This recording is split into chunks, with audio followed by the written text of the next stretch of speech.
esta nueva serie que vamos a estudiar de estudios dentro de Hechos Proféticos. Vamos a estudiar la verdad presente en las primeras visiones de la Edad de Juárez, que tienen justamente un objetivo muy claro de parte de Dios y que fueron dadas, vamos a ver por qué fueron dadas, con un propósito muy específico y son muy importantes para nosotros. Ahora, cuando después de vencer Jesús fue glorificado, como leemos en la profecía del Apocalipsis, recibió de su Padre un rollo sellado con 7 sellos, y ese rollo contenía la profecía del Apocalipsis. Y esa profecía anunciaba los hechos que llegarían a ser realidad y serían revelados únicamente si el Cordero de Dios vencía el pecado en la carne. Si Jesús vencía, nunca podrían ser realidad si Jesús no vencía, ¿no es cierto? Y nunca hubieran sido revelados, porque no habría existido nadie digno de abrir los sellos. Y este rollo se lo dio Dios a Jesús, el único digno de abrirlo, para que él lo abriera y se lo diera a conocer a sus siervos fieles, para que ellos supieran cuáles eran las cosas que debían suceder y las cosas que ellos deberían hacer. Porque estas instrucciones para los siervos fieles, especialmente en el tiempo de la última generación, para prepararle el camino a la segunda venida de Jesús. Y esto es importantísimo para el pueblo adventista, porque ahí en la profecía de Apocalipsis están las instrucciones que debemos seguir para que Jesús pueda venir. Por eso es importante. Entonces, en Apocalipsis 1, 1 y 2 leemos que esa es la revelación de Jesucristo que Dios le dio para manifestar a sus siervos las cosas que deben suceder pronto. Fíjense, ¿a quién se las tiene que manifestar? A sus siervos. Porque es un mensaje para los siervos de Jesús, para sus seguidores, para sus discípulos, para los que le van a preparar el camino. No es un mensaje para todo el mundo, es específico para los que tienen que preparar el camino. Y la declaró enviándola por medio de su ángel a su siervo Juan, que ha dado testimonio de la palabra de Dios y del testimonio de Jesucristo y de todas las cosas que ha visto. Y en el capítulo 5, Apocalipsis, vemos el momento en que Dios le da este rollo a Jesús. Y vi en la mano derecha del que estaba sentado en el trono un libro escrito por dentro y por fuera, sellado con 7 sellos. Y vi a un ángel fuerte que pregonaba a gran voz: ¿quién es digno de abrir el libro y desatar sus sellos? Y ninguno, ni en el cielo, ni en la tierra, ni debajo de la tierra, podía abrir el libro ni aun mirarlo. Y lloraba yo mucho, dice Juan, porque no se había hallado a ninguno digno de abrir el libro, ni de leerlo, ni de mirarlo. Y uno de los ancianos me dijo: no llores. Y aquí el león de la tribu de Judá, la raíz de David. Y esto es muy importante, porque nos está diciendo quién es Jesús. ¿Quién es el león de la tribu de Judá? Es Jehová. ¿Quién es la raíz de David, el padre de David? Es Jehová, el Dios de David. Ha vencido para abrir el libro. O sea, ¿quién es Jesús? Es Dios mismo hecho hombre. Ha vencido para abrir el libro y desatar sus 7 sellos. O sea, nadie puede abrirlo. Solo podría ser abierto y los hijos de Dios recibir la bendición que está en esta profecía. Sí, el león de la tribu de Judá, la raíz de David, vencía. Y ahora había vencido y ahora había alguien que era digno. Y miré y vi que en medio del trono y de los 4 seres vivientes y en medio de los ancianos estaba en pie un cordero como inmolado, que tenía 7 cuernos y 7 ojos. Esto es simbólico. 7 cuernos significan todo el poder y 7 ojos los 7 espíritus de Dios. Eso pasó cuando Jesús fue glorificado. Al tener los 7 ojos, los cuales son los 7 espíritus de Dios enviados por toda la tierra, ¿qué pasaba? Donde estaban los 7 ojos de Dios, donde estaba el Espíritu de Dios, también estaba Jesús, porque ahora este Cordero era omnipresente, porque donde está el Espíritu de Dios, ahí está Dios. Y ahora el Cordero, inmolado al tener los 7 ojos, los 7 espíritus de Dios, donde está el Espíritu de Dios, ahí está Él. Y vino y tomó el libro de la mano derecha del que estaba sentado en el trono. ¿Y por qué pudo tomarlo? Porque era digno de hacerlo. Y cuando hubo tomado el libro, los 4 seres vivientes y los 24 ancianos se postraron delante del Cordero. Todos tenían arpas y copas de oro llenas de incienso, que son las oraciones de los santos, y cantaban un cántico nuevo diciendo: digno eres de tomar el libro y de abrir sus sellos, porque tú fuiste inmolado, y con tu sangre nos has redimido para Dios, de todo linaje y lengua y pueblo y nación, y nos has hecho para nuestro Dios reyes y sacerdotes, y reinaremos sobre la tierra. ¿Quién decía esto? Los 24 ancianos, los redimidos, que son parte de las primicias que Jesús llevó con él cuando venció al cielo. ¿Y qué pasó enseguida? Cuando Jesús empieza a abrir los sellos, ¿qué hace? Es llamado Juan para que vea, y Juan nos cuenta a nosotros, y dé testimonio de lo que vio. Y cuando el Cordero abrió uno de los sellos, el primer sello, y vi cuando el Cordero abrió uno de los sellos, y oí a uno de los 4 seres vivientes decir como con voz de trueno: ven y mira. Y Juan fue y miró lo que nadie podía mirar si Jesús no abría el librito. Y ahí empieza la revelación. Entonces, esa es la revelación de Jesucristo que él le dio a Juan y que Dios le había dado a Jesús. Entonces, cuando Dios anuncia profecía, anuncia qué cosa: el porvenir, anuncia las cosas que deben suceder, para que su pueblo las conozca antes que salgan a la luz, antes que sucedan.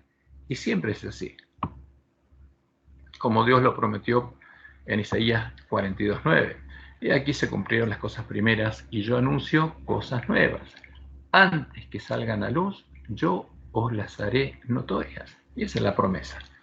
¿Hay profecía que se cumple sin que nadie la haya entendido? No. Dios anuncia cosas nuevas, y si es importante para su pueblo, antes que ocurran, Él se encargará de hacérselas notorias a su pueblo. Pero por eso nos pregunta, después de anunciar esto: ¿quién de vosotros oirá esto? ¿Quién atenderá y escuchará respecto al porvenir? O sea, ¿quién se la puede hacer notoria a Dios? ¿Alguien quiere oír? ¿Y quién quiere oír? Un siervo que quiere conocer la voluntad de su Señor para poder hacerla. Porque no hará nada a Jehová el Señor sin que revele su secreto a sus siervos los profetas. Entonces, si el león ruge, ¿quién es el león? Es Jehová. ¿Quién no temerá? Si habla Jehová el Señor, ¿quién no profetizará? Entonces, en la profecía son anunciadas las instrucciones de Dios a sus siervos fieles, a los siervos que desean conocer y hacer la voluntad de su Señor. Por eso Apocalipsis sigue así, el versículo 3. Bienaventurado, que significa bendito a mi Padre, como diría Jesús, el que va a recibir la bendición de Dios. ¿Quién? El que lee. Y los que oyen las palabras de esta profecía. Pero ¿de quién está hablando? Sus siervos, porque estas palabras son para los siervos. Y guardan las cosas en ella escritas, porque el tiempo está cerca. Entonces, la bendición es para el que guarda, pero no puede guardar si no oyó, y no puede oír si no leyó. Ahora, ¿quién quiere hacer el esfuerzo de leer y oír para poder guardar la voluntad de su Señor? El siervo fiel. Estas son las instrucciones para el siervo fiel.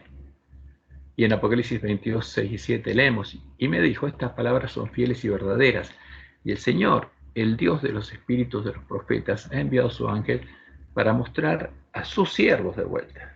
¿A qué siervos? A los siervos fieles, las cosas que deben suceder pronto. Y aquí vengo pronto, dice Jesús. Bienaventurado el que guarda las palabras de la profecía de este libro. ¿A quién le está hablando? A los que le van a preparar el camino a su segunda venida. ¿Y qué pueblo es el encargado de hacer eso? El pueblo adventista. Por eso la profecía del Apocalipsis es la instrucción para el pueblo adventista. Podríamos empezar a guardar las palabras de la profecía del Apocalipsis y prepararle el camino a la segunda venida de Jesús si aún no las leímos y no las oímos. Y la respuesta es no. No podríamos recibir la bendición prometida y Jesús no podría venir a buscarnos. Como Dios le mostró a Elena de White, nosotros deberíamos esforzarnos por llegar a entenderlas y dárselas a conocer a nuestros hermanos, para que ellos también pudieran empezar a guardarlas. En Testimonios para los Ministros, ella dice: el libro Apocalipsis se inicia con una orden a entender la instrucción que contiene. Porque ¿qué contiene el Apocalipsis? La instrucción a los siervos fieles de Dios, lo que tienen que hacer para preparar el camino a la segunda venida. Bienaventurado el que lee y los que oyen las palabras de esta profecía, declara Dios, y guardan las cosas en ella escritas, porque el tiempo está cerca. Y agrega Elena, cuando como pueblo comprendamos lo que significa este libro para nosotros, ¿para quién? Para los adventistas, se verá entre nosotros un gran reavivamiento. Ahora, si nos dormimos y no estudiamos las profecías, no arreglamos nuestras lámparas y no conocemos la palabra profecía, y por supuesto no estamos haciendo lo que Dios nos pidió que hiciéramos. ¿Y Jesús va a venir? No, no puede venir. Por eso ya dice, nuestra lección para el momento presente es cómo podemos entender y presentar más claramente el evangelio que Cristo en persona le dio a Juan en la isla de Patmos, ese evangelio que se presenta como la revelación de Jesucristo. Dice, hemos de presentar ¿a quién? A nuestro pueblo, a los encargados de preparar el camino a la segunda venida de Jesús, una clara explicación del Apocalipsis, porque tienen que oír las palabras para poder guardarlas. Hemos de darles la palabra de Dios tal como es, con tan pocas explicaciones nuestras como sea posible. Ninguna mente puede hacer esto sola. Aunque se nos ha confiado la verdad más grande e importante alguna vez dada al mundo, somos solo infantes lo que respecta a la comprensión de la verdad en todas sus dimensiones. Cristo es el gran maestro y debemos esforzar nuestra mente para que comprenda lo que reveló a Juan y lo defina claramente. Estamos afrontando los problemas más importantes que los hombres hayan de afrontar alguna vez. El tema de mayor importancia es el mensaje del tercer ángel, que incluye los mensajes del primero y segundo ángeles. Todos deberían comprender las verdades contenidas en estos mensajes y demostrarlo en su vida diaria, pues es esencial para su salvación. Ahora, fíjense lo que es ella. Ellos eran infantes en la comprensión, pero sería esencial para nuestra salvación comprender el significado de estos mensajes, y especialmente en la última generación. Dice ella, tenemos que estudiar con fervor y oración a fin de entender estas grandiosas verdades. Ahora, ¿por dónde deberíamos empezar? Porque uno empieza a leer la profecía del Apocalipsis y es complejo. A primera vista parece como que es complejo entenderla. Y Jesús nos dijo 7 veces que para tener oídos, para oír las palabras de la profecía, debemos oír lo que el Espíritu dice a las iglesias. O sea, para entender la profecía del Apocalipsis, primero tenemos que entender justamente la profecía de las 7 iglesias y cómo se cumplió. Porque ahí vamos a ver los hechos, la historia, que nos van a mostrar el significado de los símbolos. Y eso va a abrir nuestros ojos. Empieza diciendo, cuando está el mensaje a la iglesia de Éfeso, el que tiene oído, oiga lo que el Espíritu dice a las iglesias. Y cuando viene Esmirna, dice lo mismo. El que tiene oído, oiga lo que el Espíritu dice a las iglesias. Y viene Pérgamo, el tiempo de la apostasía, y nos dice, el que tiene oído, oiga lo que el Espíritu dice a las iglesias. ¿Qué pasó en Pérgamo? ¿Qué pasó en Éfeso? ¿Qué pasó en Esmirna? En Pérgamo, en Teatira, porque nos dice lo mismo. El que tiene oído, oiga lo que el Espíritu dice a las iglesias. ¿Qué pasó en Sardis? ¿Por qué el ángel de Sardis tenía nombre de que estaba vivo, tenía nombre cristiano y estaba muerto? El que tiene oído, oiga lo que el Espíritu dice a las iglesias. Y llegamos a Filadelfia, y nos dice lo mismo. El que tiene oído, oiga lo que el Espíritu dice a las iglesias. Y finalmente, al ángel de la Odisea. El que tiene oído, oiga lo que el Espíritu dice a las iglesias. Pero entender para nosotros el significado del mensaje del ángel de Filadelfia y la Odisea es esencial. Porque el pueblo antista estaría en la condición del ángel de la Odisea, y como Dios le mostró en Ajuay, de escuchar y entender el significado de ese mensaje depende del destino de la iglesia. Ahora, para poder oír lo que el Espíritu dice a las iglesias, deberíamos estudiar la profecía y la historia hasta llegar a ver en la historia el cumplimiento de la profecía de las 7 iglesias, porque si no, no podríamos tener oídos para oír. Y, como dice Elena, debemos ver en la historia el cumplimiento de la profecía para estudiar las operaciones de la providencia en los grandes movimientos de reforma y para comprender el progreso de los eventos en el ordenamiento de las naciones para el conflicto final de la gran controversia. Esto ya lo estudiamos en Hechos Proféticos, si ustedes pueden encontrarlo, en los estudios de hechos proféticos a partir de el número 4 en adelante, que vimos la historia, el desarrollo en la historia de las 7 iglesias, cuáles son los eventos.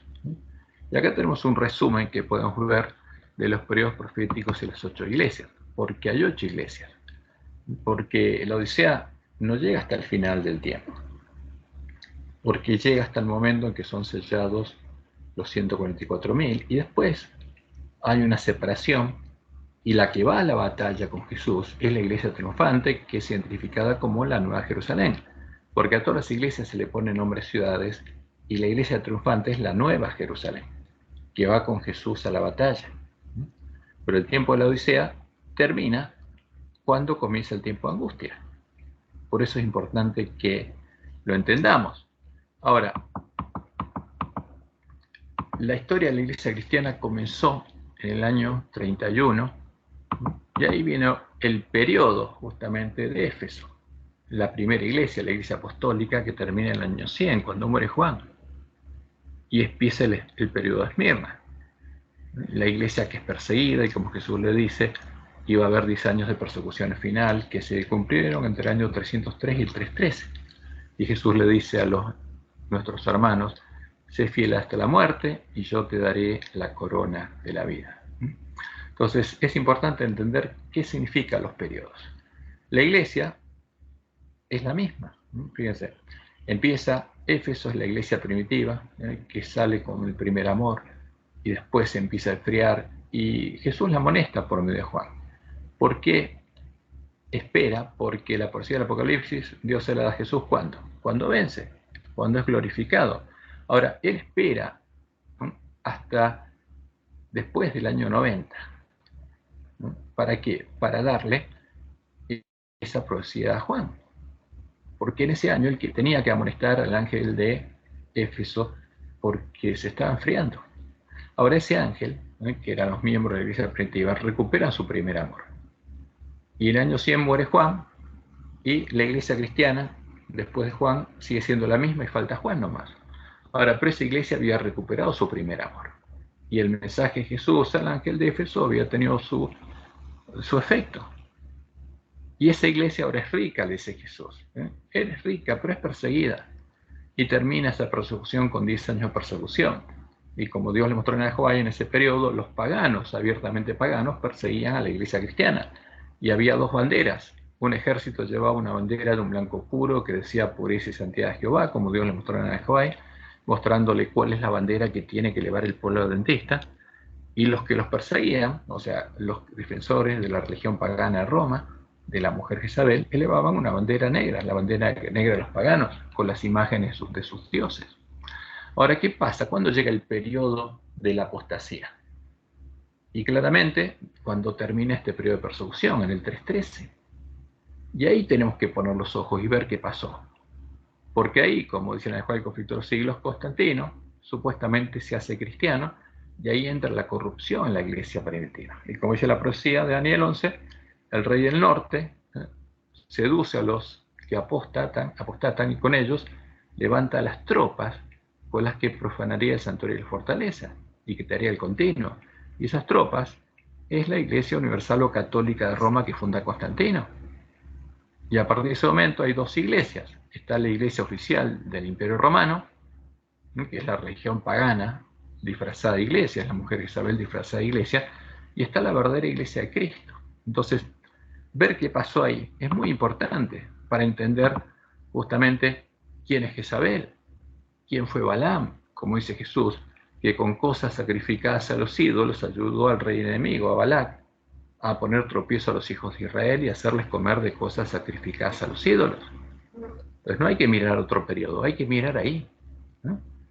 Y nosotros sabemos, porque en el conflicto de los siglos, en el Juárez lo había destacado, que en el 321 viene lo que es el tipo de la ley dominical pasiva, y Constantino decreta el descanso dominical obligatorio, aconsejado por los obispos apóstatas, como dice en el Juárez, que habían apostatado, eran parte de la sinagoga de Satanás, eran parte de las fuerzas que había levantado Constantino, y lo estaban ayudando y haciendo la obra de Balaam.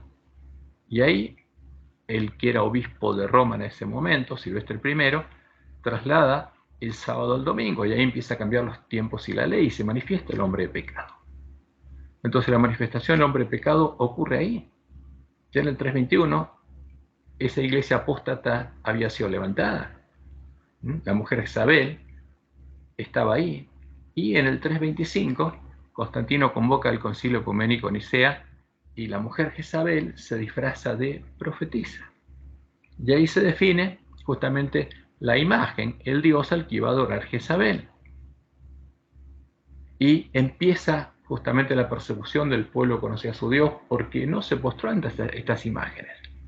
Y como Dios le mostró a Nahuay, en el 380 elevan la bandera negra de los paganos, pero ahora disfrazadas esas imágenes de cristianas, y empiezan a perseguir al pueblo que conocía a su Dios, como dice la profecía de Daniel 11, y no adoraba a la abominación desoladora. Y en defensa de esa abominación, el ídolo del desolador, que Daniel 11 lo define como el Dios de la fortaleza, empiezan a asesinar. Entonces, cuando uno va ahí al edicto de Tesalónica, ve cuál es la imagen de la bestia, cuál es la imagen a la que hacen adorar. Y cuando uno lo ve en la historia, y eso, la primera vez que uno lo ve, le choca, pero eso es la realidad. Y esa es la bandera negra de los paganos. Por eso Jesús nos dice que tenemos que buscar la verdad, porque ahí no está el verdadero Jesús, ahí está el falso. Está el anticristo, está la abominación desoladora, como dice Jesús, que va a venir en la tierra cuando termine el fuerte pregón, simulando la venida de Jesús. Pero ese es el Dios al que adorarían la bestia del falso profeta. Y ahí está el falso Jesús, la puerta ancha, el camino espacioso que lleva a la perdición. Y estos apóstatas, una vez que llegan a conocer las profundidades de Satanás por tener la doctrina de Jezabel, buscan asesinar a sus hermanos y empiezan a usar el poder del Estado romano para perseguir y asesinar a los verdaderos cristianos. Y en el 538 después de Cristo, fíjense, porque después del 325, ahí se manifiesta el hombre de pecado. ¿Por qué? Porque Constantino le da el trono al sumo pontífice pagano, el sumo pontífice de Jezabel, al obispo de Roma, y ahora el obispo de Roma no solamente es obispo de Roma, sino es sumo pontífice de Jezabel, sumo pontífice romano. Y los romanos, a los obispos romanos, que le decían padre, y al sumo pontífice, que le decían padre. Y entonces ahora empieza a ser papa, y los romanos empiezan a llamar padre al obispo de Roma, como llamaban a Constantino, a los sumos pontífices de Jezabel. Y a los sacerdotes romanos los llaman pontífices. Y en la iglesia de Roma empieza a haber pontífices, sacerdotes que ocupan el lugar de Jesús y siguen haciendo sacrificios paganos, sacrificio a la misa, ahora cristianizados. Y en el 538, el dragón que le había dado su poder y su autoridad en Jezabel, en la religión pagana, ahora le da poder político a el obispo de Roma, porque Justiniano le da autoridad de corregir herejes, y esa autoridad se hace efectiva en el 538, cuando el general de Justiniano recupera el territorio romano que habían tomado las tribus bárbaras, y ahora esa autoridad es efectiva para el Papa. Y ahí nace el cuerno pequeño que toma el lugar de los otros tres cuernos que caen y gobernaría por 1260 años. Pero lo importante para nosotros no es esa fecha, es cuando se manifiesta el hombre de pecado, como dice Pablo, que eso fue en el 325, y la apostasía llegó entre el 303 y el 313, y Constantino se usa a los apóstoles. Bueno, ver qué pasó ahí, entender cuál es la doctrina de Jezabel, que lleva a conocer las profundidades de Satanás, y cómo llevó a conocer las profundidades de Satanás a los que tenían esa doctrina, es esencial para nosotros, y ahí lo podemos ver. Y esos hechos lo vimos en hechos proféticos, son hechos que no se pueden negar. Entonces, como Dios nos pide que tengamos un culto racional, y ahí está la verdad. Entonces, si vemos eso, no vamos a ser engañados. Por eso, la profecía de Apocalipsis fue dada ¿para qué? Para abrirnos los ojos a nosotros. Y Tiatira, el periodo de Tiatira termina cuando, al final de los 1260 años que Dios sostiene a su iglesia en el desierto, ¿desde cuándo? Desde que la levanta en el año 31, y eso llegamos al fin del siglo XIII, año 1291, es exterminada la iglesia del desierto, y la verdad y el lugar santuario de Dios son echados por tierra. Y se pierde el conocimiento de la verdad. Entonces, desde Éfeso a el periodo al 313 y Esmirna había una sola iglesia, la iglesia verdadera. Desde Pérgamo y el periodo de Tiatira hay dos iglesias, la verdadera y la falsa. Y en el periodo de Sardis queda una sola iglesia. ¿Quién? Jezabel. ¿Y por qué el que está en medio de Jezabel está muerto, no tiene vida? Porque no tiene al verdadero Jesús, no conocen la verdad, están engañados. Entonces tienen nombre cristianos de que viven, pero están muertos. Hasta que en el 1517 Dios levanta la iglesia de Reforma, Lutero encuentra en medio de Roma a los cadáveres de los dos testigos y sale de Roma con esos cadáveres. E empieza a imprimirlos y se los da al pueblo de Dios para que los católicos empiecen a ver lo que dice la Biblia, porque Roma le había prohibido al pueblo la Biblia y enseñaba la doctrina de Jezabel.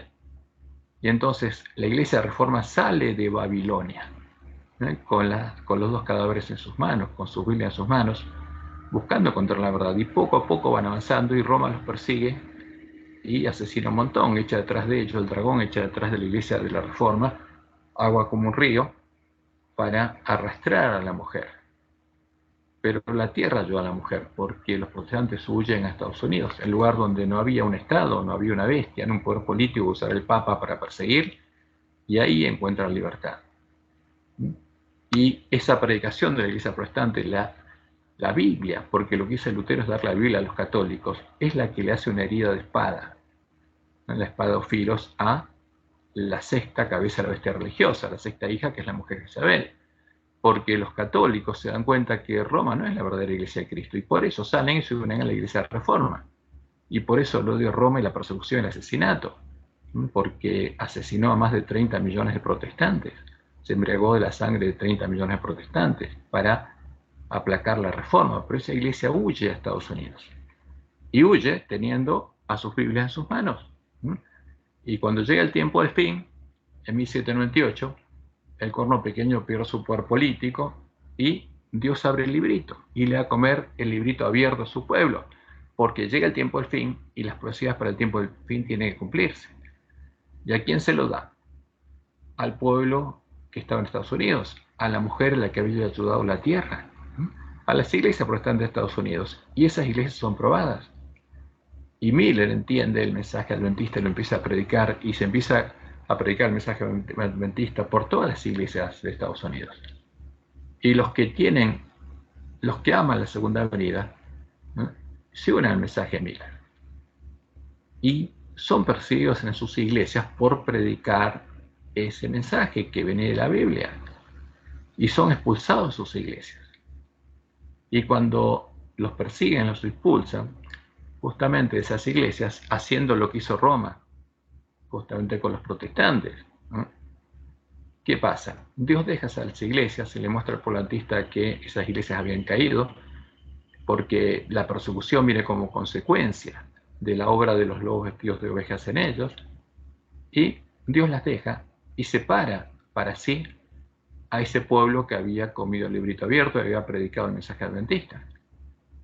Entonces, en 1844, las vírgenes, como Jesús lo anunció, salen a recibir al esposo y llega el periodo de la iglesia final, el periodo final que existiría en el tiempo del fin, el periodo que abarca el sermón profético de Jesús y que empieza en 1844. Y ahí ese pueblo sigue estudiando. Pero ¿qué pasaría como Jesús anunció? Tardándose el esposo, porque el pueblo adventista se demoró en hacer su obra, no solamente porque se quisieron demorar, sino que por Satanás estaba haciendo guerra contra el pueblo adventista, se duermen sin haber completado su primer trabajo. Ahora, ¿cuál era la misión del pueblo adventista? Dios le mostró que tenían que recuperar el conocimiento de la verdad echada por tierra, para tener la fe de la iglesia primitiva y para que los lugares asolados pudieran ser reedificados. Porque Jesús le dice al ángel de Filadelfia: el que venciere lo haré columna del templo de mi Dios y nunca más saldrá de allí. O sea, voy a reedificar el templo de Dios. ¿Con quiénes? Con los vencedores, con los que recuperen el conocimiento de la verdad. Por eso, a partir de que Dios llama al pueblo adventista, cuando se cumplen 2300 tardes y mañanas desde que fue dada la orden para reedificar y habitar a Jerusalén, se da un orden similar, porque hay que reedificar y habitar los lugares asolados por Babilonia. Y Jesús promete a los vencedores del pueblo adventista ser los columnas del templo de Dios. Y ese primer trabajo no lo completa el pueblo adventista. Y cuando uno ve la historia del pueblo adventista, nos dice Elena que tenemos que ver lo que pasó en nuestra historia. Porque hubo una apostasía. El pueblo se rebeló contra Dios y no quiso entrar como Israel en Cades Barnea. Y Dios dejó al pueblo adventista en el desierto y dijo que esa generación no iba a entrar. Y entonces, ¿qué pasó? Finalmente, todas las vírgenes, como dijo Jesús, cabecean y se duermen. ¿Mm? ¿Y qué pasa? Pasa lo que Dios dijo que iba a pasar cuando durmieran a sus siervos, y las vírgenes dormidas llegan a estar en el estado del ángel de la Odisea, porque ahí se define en ese mensaje, Jesús está hablándole a la iglesia remanente, y hay una sola iglesia remanente, el pueblo adventista. El que es desventurado, miserable, pobre, ciego, está desnudo, somos nosotros, el pueblo adventista. Y llegaría un momento en que las vírgenes serían despertadas por el clamor de medianoche, como Jesús lo anunció. Ahora, ¿qué pasaría ahí? Toda la profecía de lo que pasaría desde 1844 hasta que las vírgenes fueran despertadas y llegara el día de Jehová y hubiera 144.000 sellados en el pueblo adventista, está anunciada por medio de todos los profetas. Jesús lo anunció, pero especialmente Dios le mostró en Ajuay muchas cosas que pasarían. Le anunció lo que pasaría en medio del pueblo adventista. Y están escritas en nuestros libros, simplemente que no las conocemos. Pero las vírgenes serían despertadas por el clamor de medianoche, y ahí se empezaría a cumplir la primera visión de Elena de White, en donde Elena de White vio al pueblo adventista caminando por un sendero angosto que estaba muy por encima del mundo. Y ella no estaba en el sendero, porque eso ocurriría en la última generación. Y el ángel le dijo, mira más arriba. Ella miró hacia arriba y vio arriba de ella ese sendero angosto, y el pueblo adventista caminando en ese sendero angosto, rumbo a la ciudad de Dios. Y los que llegaran al final del camino, llegarían a la ciudad de Dios, serían hechos parte del templo de la ciudad de Dios, la Nueva Jerusalén, la iglesia triunfante, y recibirían el sello de Dios. Es una promesa para el pueblo adventista. Y eso va a ocurrir. Ahora, cuando eso pase, va a llegar el tiempo de angustia, y Jesús va a ir a la batalla con los sellados, que van a ser parte de su esposa. Porque cuando llega el tiempo de angustia, el espíritu y la esposa, porque tiene que haber esposa, tienen que llamar al pueblo que está en Babilonia. Y esa es parte de la profecía de Apocalipsis que tendremos que entender. Ahora, pero si no entendemos qué pasó en estas etapas, y ustedes, los que todavía no vieron este estudio, pueden estudiarlo justamente en Hechos Proféticos. Ahí están los estudios que hicimos, están todos ordenados, están los videos y están los PDFs que estudiamos, y pueden seguirlos, pueden repasar esos estudios para tener una visión clara de lo que pasó y qué está pasando ahora, porque eso es esencial para nuestra salvación. Y eso es lo que nosotros vamos a tener que mostrarle al pueblo que está en medio de Babilonia. ¿Qué es lo que pasó en la historia? Porque esos hechos abren los ojos, no se pueden negar. Jesús fue claro. Lo que pasó en el edicto de Tesalónica es porque Jesús lo dijo en Juan 16. Va a llegar el tiempo en que cualquiera que os mate pensará que rinde servicio a Dios, y harán eso porque no conocen al Padre ni a mí.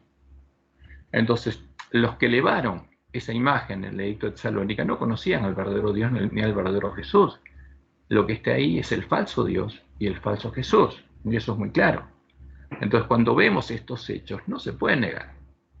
Es un tema racional y fácil de entender, que nos abre los ojos. Ahora, cuando vemos eso, después de eso tenemos que buscar la verdad. Y en la profecía del Apocalipsis Dios nos dice lo que tenemos que hacer. Pero vamos un poco adelante, porque estamos viendo una visión global para entender dónde tenemos que incorporar las visiones de Elena de White. ¿Qué pasaría cuando oyéramos las palabras de la profecía del Apocalipsis? Y seríamos probados, porque eso abriría los ojos, el ángel de la Odisea sería probado. Y Jesús en Juan 14:21 dijo, el que tiene mis mandamientos, o sea, mis instrucciones, porque esa es la palabra traducida como mandamientos, y los guarda, ese es el que me ama. O sea, el que realmente ama a Jesús, cuando escuche las palabras de la profecía de Apocalipsis, lea y oiga, las va a guardar, porque ama a Jesús. El que tiene mis mandamientos y los guarda, ese es el que me ama. Y el que me ama será amado por mi Padre, y yo le amaré y me manifestaré a él. Y en Juan 14, 23 y 24 leemos, el que no me ama, no guarda mis palabras. Entonces, cuando escuchamos las palabras de Jesús, que Él nos reveló en Apocalipsis, somos probados. Si lo amamos, guardamos sus palabras. Ahora, si no lo amamos, no guardamos sus palabras. Y el que ama a Jesús quiere oír sus palabras para guardarlas. Los siervos fieles quieren oírlas. Por eso, Jesús nos habla a nosotros, porque estas palabras son para nosotros. Dice, yo testifico a todo aquel que oye las palabras de la profecía de este libro. Si alguno añade estas cosas, si alguno las cambia, Dios traerá sobre las plagas que están escritas en este libro.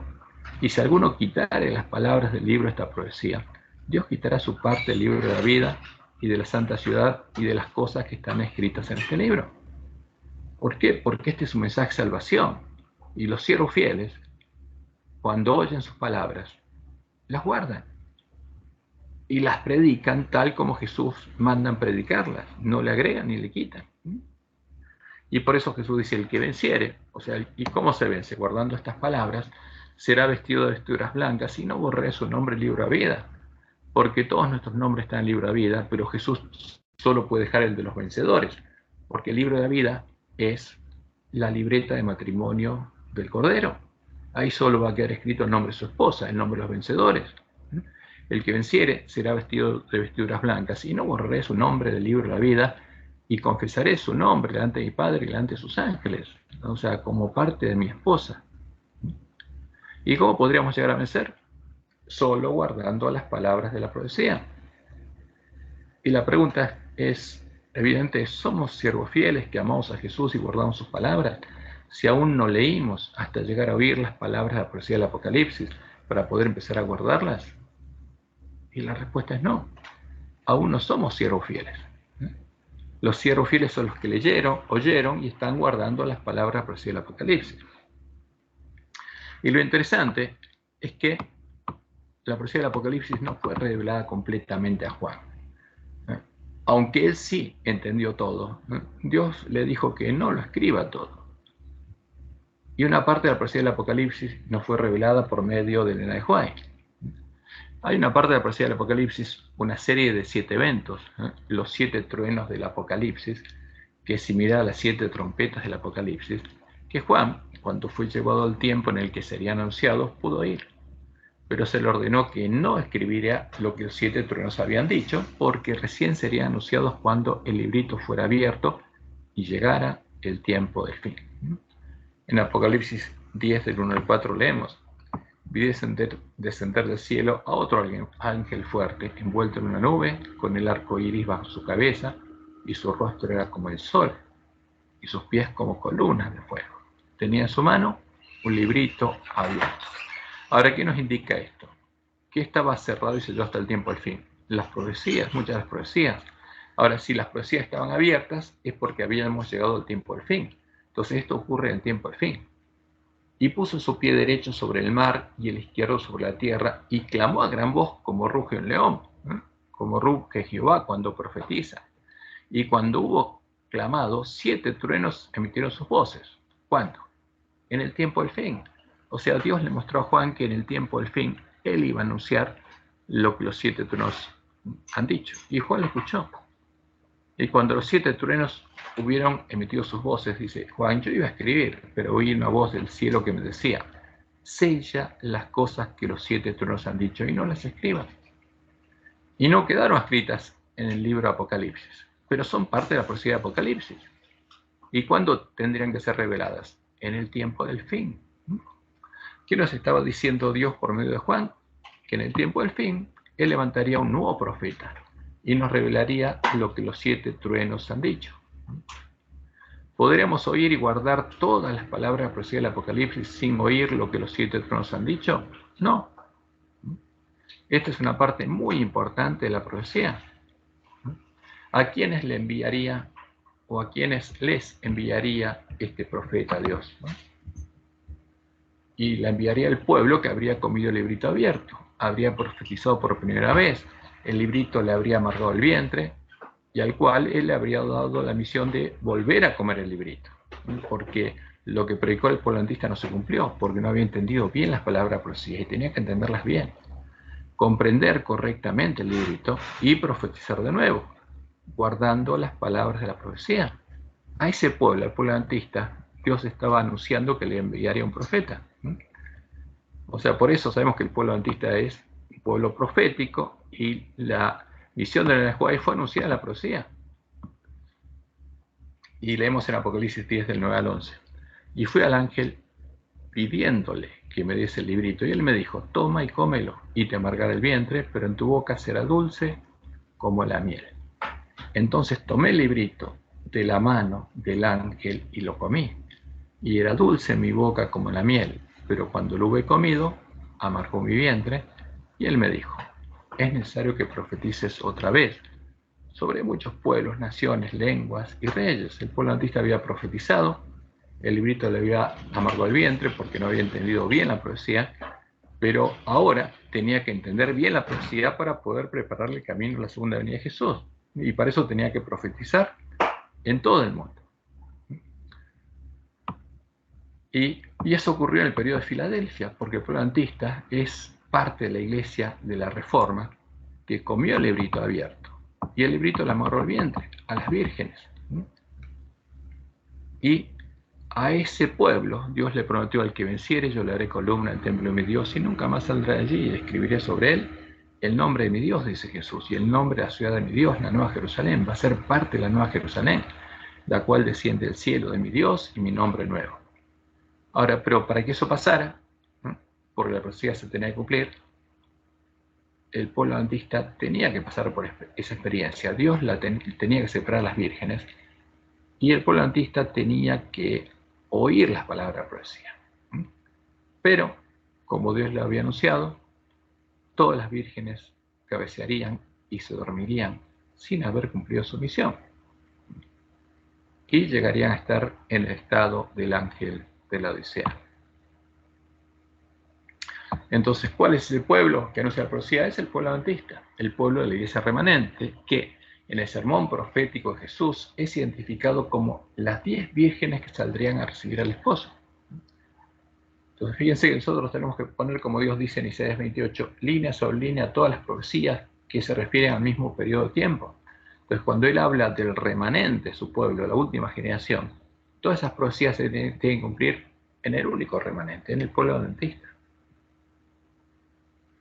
Y en el sermón profético de Jesús se lo identifica como las 10 vírgenes que saldrían a recibir al esposo. Entonces, con este evento, cuando las vírgenes salen a recibir al esposo, comenzaría el tiempo profético final al que hizo referencia Jesús en su sermón profético de Mateo 24-25, en el que el reino de los cielos sería semejante a las 10 vírgenes que salieron a recibir al esposo. Mateo 25, 1 y versículo 5. Entonces, el reino de los cielos, porque Jesús cuando habla del reino de los cielos está hablando de su iglesia, será semejante a 10 vírgenes que tomando sus lámparas salieron a recibir al esposo. ¿Y qué pasó? Y tardándose el esposo, cabecearon todas y se durmieron. O sea, el pueblo adventista se dormiría. Entonces, ocurriría todo lo que Jesús anunció en su sermón profético. Ahora, ¿quién resultó ser el profeta? Y fue Elena de White. Dios llamó a 2 hermanos antes que Elena, y como rechazaron la misión que Dios les pedía, finalmente llamó a Elena y Elena aceptó. ¿Dónde les fueron reveladas las cosas que los 7 truenos han dicho? Les fueron reveladas en sus primeras visiones. Por eso, en este seminario vamos a estudiar la verdad presente en las primeras visiones de Elena de White. Porque ahí Dios le reveló cosas que son esenciales para nosotros conocer, pero las entenderíamos en la última generación, como Dios le dijo a ella. Estas primeras visiones fueron interpretadas por los primeros adventistas, incluyendo Elena de White, como una explicación de lo que había ocurrido con ellos durante la predicación del mensaje adventista antes del Gran Chasco. Y con esa interpretación fueron publicadas. Luego, Dios le mostró a Elena de White que esas visiones eran la verdad para los últimos días, porque le estaba anunciando el porvenir, no estaba explicándoles el pasado. Eran profecías que se cumplirían en el tiempo de la última generación del pueblo adventista. Fíjense la explicación que ella pone en 1954, que está en Primeros Escritos, página 96, luego de que en 1951 hubieran sido publicadas todas las visiones. Se mostró, dice ella, que ahora la verdad, una vez publicada, subsistirá, porque es la verdad para los últimos días. ¿Para cuándo esa verdad? Para los últimos días. Ahora, cuando uno lee cómo fueron publicadas, ahí las visiones están publicadas lo que vio Elena, más una interpretación que ellos le dieron, que la asocia a lo que ocurrió entre 1841 y 1844. Pero Dios le dijo, no, es la verdad para los últimos días. Y él permitió que se, digamos, publicara de ese modo. Dice ella, vivirá, y en el futuro será menos lo que se necesitará decir al respecto. No es necesario poner innumerables palabras en el papel para justificar lo que habla por sí mismo y resplandece en su claridad. La verdad es directa, clara, sencilla y se destaca audazmente en su propia defensa.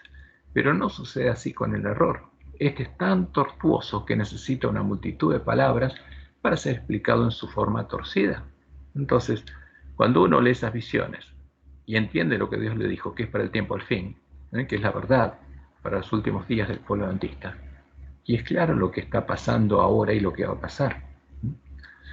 Dios también le mostró a Elena de White que, por medio de sus primeras visiones, Él quería mostrarnos a los que estaríamos errando en la verdad bíblica. Fíjense, estaría diciendo, Dios nos dijo claramente que lo que nosotros creeríamos que es la verdad no sería la verdad bíblica.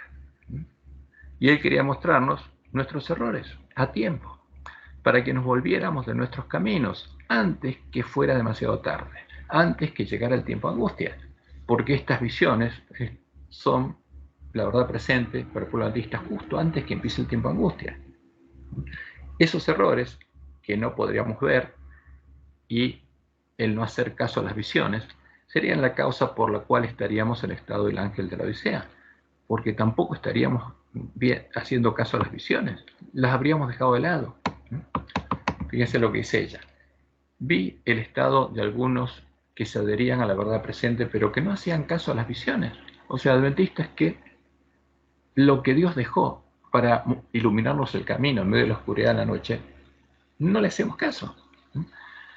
La forma que el Señor había escogido para enseñar, en algunos casos, a los que erraban en la verdad bíblica. O sea, ¿qué nos está diciendo Dios por medio de Elena? Que en este tiempo el ángel de la Odisea estaría en esa condición porque estaría errando en la verdad bíblica y se creería rico, creería que conoce la verdad.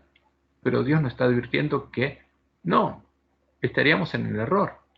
Vi que los que atacaban las visiones no atacaban al gusano, o sea que en este tiempo se atacaría las visiones de Elena, porque Satanás no querría que justamente, que le hiciéramos caso, que las escucháramos. Vi que los que atacaban las visiones no atacaban al gusano, al débil instrumento, mediante el cual hablaba Dios, sino al Espíritu Santo. Vi que era una cosa pequeña hablar contra instrumentos, pero que era peligroso menospreciar las palabras de Dios. Vi que si ellos estaban en el error, y Dios quería mostrarles sus errores por medio de visiones, no está hablando a nosotros, que estamos en el error, y Dios quiere mostrarnos nuestros errores por medio de visiones, y ellos desdeñaban las enseñanzas de Dios por medio de visiones, quedarían abandonados para que siguieran sus propios caminos y corrieran en la senda del error. Siguiéramos en el error y pensaran que estaban en lo correcto, hasta que se dieran cuenta demasiado tarde. O sea, estas visiones son para despertarnos a tiempo. Entonces, en el tiempo de angustia, los oí clamar a Dios en agonía. ¿Por qué no nos mostraste nuestro error para que pudiéramos haber hecho lo correcto y hubiéramos estado listos para este tiempo? Entonces un ángel lo señaló y dijo, mi padre enseñó, pero no quisiste ser enseñados. Habló mediante visiones, pero desdeñasteis su voz, y él os abandonó a vuestros propios caminos, para que estuvierais satisfechos con vuestras propias obras. Y ella tituló esto a los que están recibiendo el sello del Dios vivo. ¿Por qué? Es un mensaje de Dios para el pueblo adventista que tiene que ser sellado antes que llegue el tiempo de angustia. Y este mensaje está dirigido al pueblo adventista de la última generación, que estaría en la condición de la Odisea. Y necesitaríamos oír estas visiones. Por eso, este seminario que estamos estudiando, para tratar de ver cuál es la verdad presente en las primeras visiones de Elena de White, que Dios dejó para mostrarnos a nosotros que estaríamos en el error, cuáles serían nuestros errores, para que pudiéramos prepararnos a tiempo. Entonces, porque el ángel de Odisea es desventurado, dice Jesús, desventurado, miserable, ¿no? Pobre, ciego y desnudo, y tibio. Jesús dice, te vomitaré de mi boca. O sea, si no te arrepientes, si no unges tus ojos con colirio, si no ves y no te arrepientes, te voy a tener que dejar, como Dios dijo. Y las visiones de Nahuay son una ayuda para nosotros. Entonces, todas las visiones estarían dormidas, pero serían despertadas por el clamor de medianoche. Y ahí oirían el clamor, aquí viene el esposo, salía a recibirle. Y tendrían que arreglar sus lámparas para entender cuál es la verdad y prepararse. Porque cuando llegara el día de Jehová, tendría que haber 144.000 columnas del templo de Dios. Tendríamos que estar sellados, ¿no? Entonces, por eso la importancia de estas visiones para el pueblo adventista. Porque estaríamos errando justamente en la Biblia. Tendríamos errores conceptuales. Y Dios también le mostró que los 7 truenos era un bosquejo de las cosas que habían ocurrido en el tiempo en el que ellos predicaron el mensaje del primer y el segundo ángel. Y que esa era la causa de la confusión de los primeros adventistas. Porque lo que ocurrió con ellos en sus iglesias volvería a suceder en medio de la iglesia adventista. Por eso ellos asociaron lo que Dios le mostró en Nahuay que pasaría con nosotros, la última generación, con lo que había pasado con ellos. Y publicaron esas visiones asociándolo, y Dios lo dejó que lo hicieran. Y después le aclaró a Elena White de qué se trataba. Y Elena White después dijo en 1900, la luz especial que se le dio a Juan, expresada en los 7 truenos, era un bosquejo de sucesos que debían ocurrir bajo los mensajes de los ángeles primero y segundo. Entonces, ¿por qué? Porque el pueblo adventista tenía que pasar por esa experiencia, y esa experiencia sería similar a la experiencia que ocurriría en la última generación, pero en la iglesia adventista, en la iglesia remanente. Y Dios, como le mostró a Juan, no lo puso en Apocalipsis para que ellos no se enfocaran en lo que está pasando ahí. No era lo mejor para la gente conocer esos eventos, porque su fe debía necesariamente ser probada. El plan de Dios era que se proclamaran verdades más maravillosas y avanzadas. Los mensajes de los ángeles primero y segundo debían ser proclamados, pero no había de revelarse mayor luz antes que esos mensajes hubieran hecho su obra específica. Entonces, ¿cuándo Dios revelaría qué significaban los 7 truenos? Después de que el pueblo adventista hubiera comido el libro y le hubiera amargado el vientre. Y lo empezó a revelar en forma inmediata. Entonces, vamos a ver cuál es el marco profético en el que tenemos que entender las visiones de Elena White, porque los profetas están sujetos a los profetas y tenemos que poner línea sobre línea. Primero tenemos que ver todo lo que Dios habló de un periodo específico, especialmente del remanente de su pueblo, que pasaría con nosotros, especialmente la última generación, y ahí sumarle las visiones de Elena White. Y en su sermón profético, Jesús dividió el tiempo profético final, que resulta ser el tiempo de la historia del pueblo adventista, la iglesia remanente, después que el librito le amarga el vientre, en 5 periodos claramente definidos. El primer periodo lo llamó el periodo de tardanza, que comienza cuando las 10 vírgenes salen a recibir al esposo. Y tardándose el esposo, ahí viene la tardanza. Se duerme. Después está el periodo que él llama en su sermón profético principio de dolores, donde oiríamos de guerras, rumores de guerras, pero no sería aún el fin. Después viene el periodo de tribulación, donde dice que ahí sí va a haber mártires de nuevo. Se completa el número de los mártires. Y después viene el tiempo de gran tribulación, que es el tiempo de angustia de Jacob. Pero eso es después del fuerte pregón. Y finalmente viene el tiempo de la fiesta de bodas, que comienza cuando Jesús viene a buscar a su esposa. Entonces, cuando ponemos esos periodos proféticos finales uno sobre otro, teniendo en cuenta las profecías, las palabras de Jesús y lo que Dios nos mostró, ahí están los periodos proféticos finales y la señal de los tiempos. Y estos periodos proféticos finales que Jesús anunció son los de la iglesia remanente, porque empieza en 1844, cuando las vírgenes salen a recibir al esposo. ¿Qué pasó en 1844? Se cumplieron 2.300 tardes y mañanas desde que fue dada la orden para reedificar Jerusalén, y 2.300 tardes y mañanas después, Dios le da al pueblo adventista la orden de reedificar los lugares asolados por Babilonia. Le dice lo que tienen que hacer para que los lugares asolados sean reedificados. Y ahí empieza el tiempo de restaurar los lugares asolados. Y ese periodo se va a finalizar cuando haya 144.000 columnas del templo de Dios. No es un periodo que tenga una duración determinada, porque a partir de 1844 el tiempo no sería más, sino que hay algo que tiene que pasar para que finalice ese periodo, como dice Apocalipsis 7. El pueblo de Dios tiene que estar sellado, tiene que haber 144.000 columnas del templo de Dios. Ahí va a terminar esta etapa. Y viene lo primero, el tiempo de tardanza, porque tardanza el esposo, todas las vírgenes cabecean y se demoran. Ahora, pero ese tiempo de tardanza finalizaría en un momento.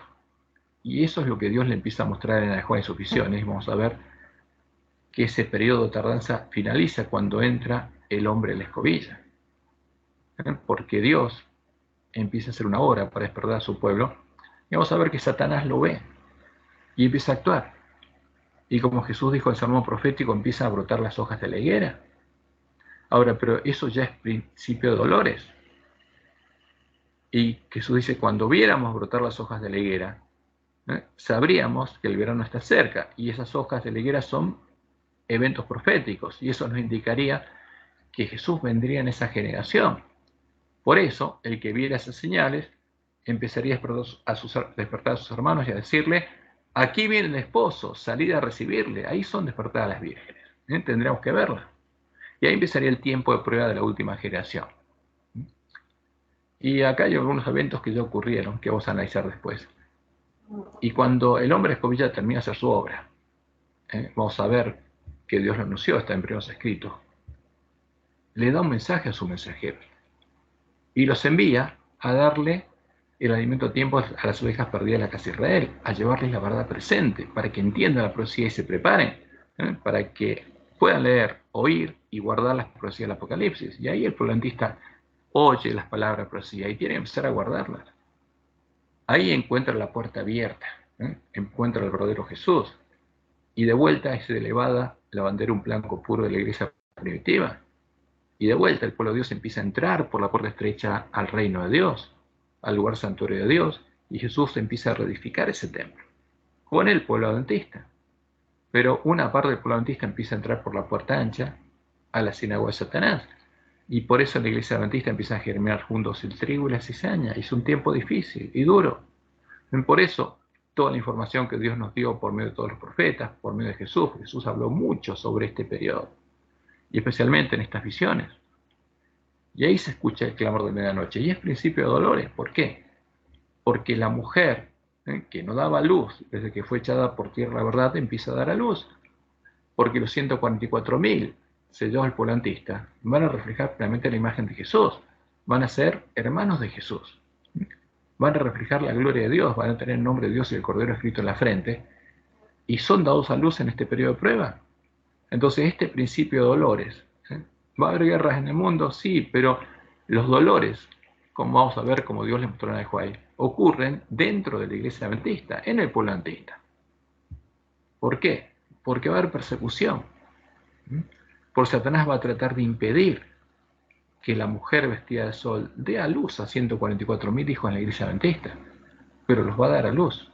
Entonces, acá, en este periodo, es donde ocurren las visiones que Dios le dio a Elena de White. Y fueron dejadas para que nosotros tengamos luz sobre lo que va a pasar. Y abarca muchos aspectos. Y este periodo termina cuando vemos el primero de los juicios de Dios, como Dios le mostró a Elena de White. Llega el primero de los juicios de Dios, viene destrucción repentina. ¿Y eso qué quiere decir? Si hay destrucción, que el pueblo de Dios fue sellado porque Dios empieza a soltar los vientos. Y ahí empieza el tiempo del fuerte pregón. Y Jesús dijo, ahí llega el tiempo de tribulación, ahí se va a convertir el número de los mártires de Jesús. Y cuando finalice el fuerte pregón, la señal va a ser que vamos a ver que viene el anticristo, viene Satanás iluminando la segunda venida, viene el Jesús, que es la puerta ancha. Y ahí Jesús nos dice, huyan a los montes. Y el que va a pasar por todo este periodo va a ser el pueblo adventista. Y por eso todas las visiones que Dios le dejó ahí, toda la información que nos dio, para que sepamos por dónde tenemos que pasar, para que sepamos lo que tenemos que hacer, y para que podamos guardar las palabras de profecía y poder recibir su bendición. Y finalmente va a venir el gran tiempo de angustia. Tiempo de gran angustia, como Jesús lo llama, que es el tiempo de angustia de Jacob. Y cuando eso pase y Jesús venga, llega el último periodo, que es el de la fiesta de bodas del Cordero. Porque Jesús viene a buscar a su esposa, a todos los vencedores. Y ahí va a llegar la fiesta de los tabernáculos. Entonces, este es en general el panorama profético que Dios nos anuncia, y que si ponemos línea sobre línea todos estos periodos, se arma este cuadrito, que es muy interesante y que tenemos que entender. Y como Dios le mostró a White, en este periodo, el principio de dolores, es cuando suceden los 7 truenos. Los 7 truenos sonarán o suenan en el periodo que sería principio de dolores, que sería el tiempo de procesamiento de la última creación del pueblo adventista. Entonces, aquí están los 7 truenos. En este periodo suenan. Desde que entra el hombre de escobilla, empiezan a brotar las hojas de la higuera, hasta que el pueblo adventista es sellado, y hay 144.000 columnas en el templo de Dios. Y esta es la luz que Dios nos dejó por medio de la White. Y esta es la luz que tenemos que conocer. Esta es la verdad presente para el pueblo adventista en las primeras visiones de Elena de White. Y esto es lo que vamos a seguir estudiando a partir de sábado que viene. Porque es mucha información y quiero que estén frescos, con la mente fresca, pero repasen esto. Y en Hechos Proféticos tenemos justamente todo el estudio de lo que sucedió en la historia, en la historia de las iglesias, para que podamos aprovechar bien el estudio de las visiones. Por eso el sermón profético de Jesús, junto con las profecías de Daniel, porque las profecías de Daniel todas terminan en la última generación. La profecía de Daniel 2 termina justamente cuando la gran imagen es formada y es puesta en pie, y se maravilla toda la tierra en pos de la bestia y adora al dragón, porque esa imagen que Dios le mostró a Nabucodonosor es la imagen que está siendo adorada en este tiempo, y ya fue formada. Se forma cuando se forma la triple alianza, y todas las rameras de la tierra unen a todas sus imágenes en una sola gran imagen. Eso ya pasó. Y llega el tiempo en que Dios tiene que cortar la piedra que tiene que desmenuzar esta imagen. Y esa piedra inicialmente es chiquitita, porque son 144.000, es el reino de Dios que fue reedificado con 144.000, pero finalmente se va a unir una gran multitud de ese reino que va a cubrir toda la tierra, con la gran multitud que no se puede contar.